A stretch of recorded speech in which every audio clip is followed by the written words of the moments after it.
શું તમે પણ મારી જેમ ચટોરા છો અને ઉતાવળે કંઈક એવું ખાવું છે કે જે જલ્દી બની જાય? તો આજે હું તમારા માટે એકદમ શાનદાર નાસ્તાની રેસીપી લઈને આવી ગઈ છું. તો આ નાસ્તો તમે બાળકોને લંચ બોક્સમાં પણ આપી શકો છો અને ઘરમાં નાનાથી લઈને મોટા બધાને આ નાસ્તો ખૂબ જ ભાવશે મિત્રો. તો ચાલો રેસીપી બનાવવાનું શરૂ કરીએ.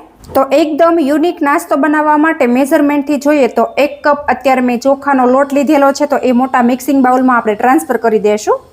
અને હવે ત્યાર પછી અહીંયા મેં ખાટું દહીં લીધેલું છે. તમારી પાસે દહીં ના હોય તો તમે છાશ અથવા મોળા દહીંનો પણ ઉપયોગ કરી શકો છો.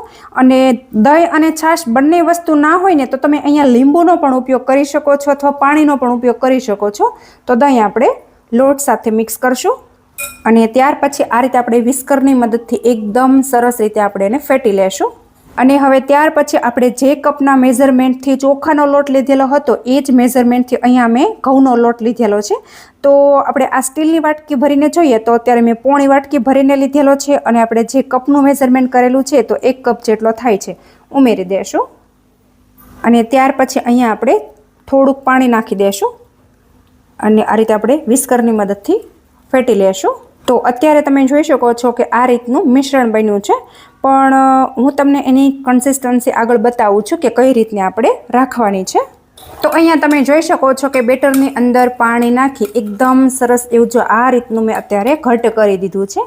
જો વિસ્કરમાંથી આ રીતે આપણે પાડીએ તો થોડું નોર્મલ આ રીતે પડવું જોઈએ. જો અડધું અડધું પડવું જોઈએ. આપણે રિબિન ટાઈપ બિલકુલ નથી કરવાનું કે એનો જે લેયર છે એ એકદમ એકસાથે પડે એવું નથી રાખવાનું, કે આ રીતે આપણે જો થોડું થોડું પડે એ રીતનું રાખીશું. તો આ રીતે આપણે વિસ્કરની મદદથી એકદમ સરસ મજાનું ફેટી લેશું. તો એક જ ડાયરેક્શનમાં આપણે થોડી વાર ફેટશું એટલે બેટર છે એ ફૂલી જશે. તો બસ હવે આપણે આની અંદર રેગ્યુલર મસાલા કરી લેશું. તો હવે જો અહીંયા મેં તીખાશ માટે થોડા મરચાં લીધા છે. એક જ મેં મરચું લીધેલું છે, પણ આ ખૂબ જ તીખું છે એટલા માટે મેં એક જ ઉમેરું છું, કારણ કે નાસ્તો છે બાળકોને ખાવાનો હોવાથી ઉમેરી દેશું. અને ત્યાર પછી અહીંયા આપણે ટેસ્ટ અકોર્ડિંગ મીઠું લેવાનું છે, તો એ પણ આપણે ઉમેરી દઈશું. અને હવે ત્યાર પછી જો આ રીતે મેં ચમચી લીધી છે અને એનો ઊંધો દાંડલો પકડી આ રીતે ચપટી મેં સોડા લીધેલા છે, ઉમેરી દઈશું. અને હવે આપણે બેટરને અહીંયા એકદમ સરસ મજાનું ફેટી લેશું.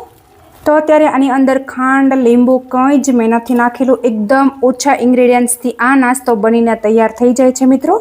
અને હા, જો તમારે ઉતાવળે કંઈક અલગ નાસ્તો ખાવો છે તો તમારા માટે આ નાસ્તો બેસ્ટ છે. ફટાફટ બની જાય છે, ખૂબ જ ઇઝી રીત છે. તો બસ એકદમ મસ્ત મજાનું પ્રોપર આપણું બેટર બની અને તૈયાર થઈ ગયું છે. તો હવે આપણે જાશું ગેસ તરફ. તો અહીંયા તેલ એકદમ સરસ મજાનું ગરમ થઈ ગયું છે. ગેસની ફ્લેમ આપણે સ્લો કરી દઈશું અને આ રીતે બેટર લેશું અને ધીરે ધીરે આપણે અંદર પાડી દઈશું.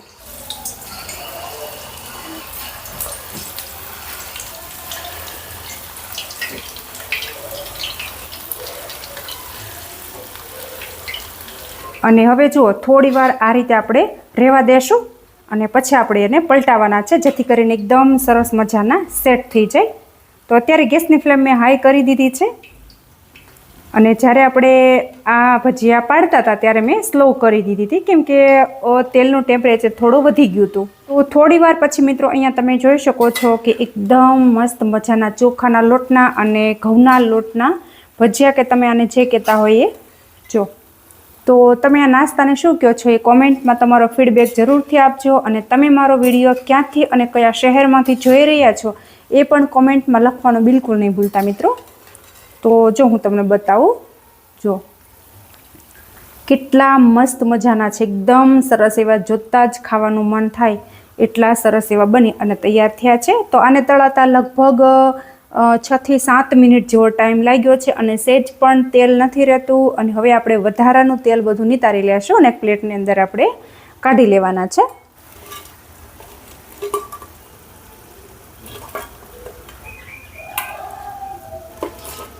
તો જુઓ મિત્રો, તમે અહીંયા જોઈ શકો છો કે ઘઉંના લોટના અને ચોખાના લોટના એકદમ મસ્ત મજાના નાસ્તા બની અને તૈયાર થઈ ગયા છે મિત્રો. જો કેટલો સરસ, એકદમ ક્રન્ચી અને અંદરથી એકદમ સોફ્ટ એવો આ નાસ્તો બનીને રેડી થયો છે. જો આને તમે સોસ અથવા ચટણી સાથે સર્વ કરી શકો છો મિત્રો. તો આ રેસીપી તમને કેવી લાગી છે એ કોમેન્ટમાં તમારો ફીડબેક જરૂરથી આપી દેજો અને તમે મારો વિડીયો ક્યાંથી જુઓ છો એ પણ કોમેન્ટમાં લખવાનું બિલકુલ નહીં ભૂલતા. Thank you.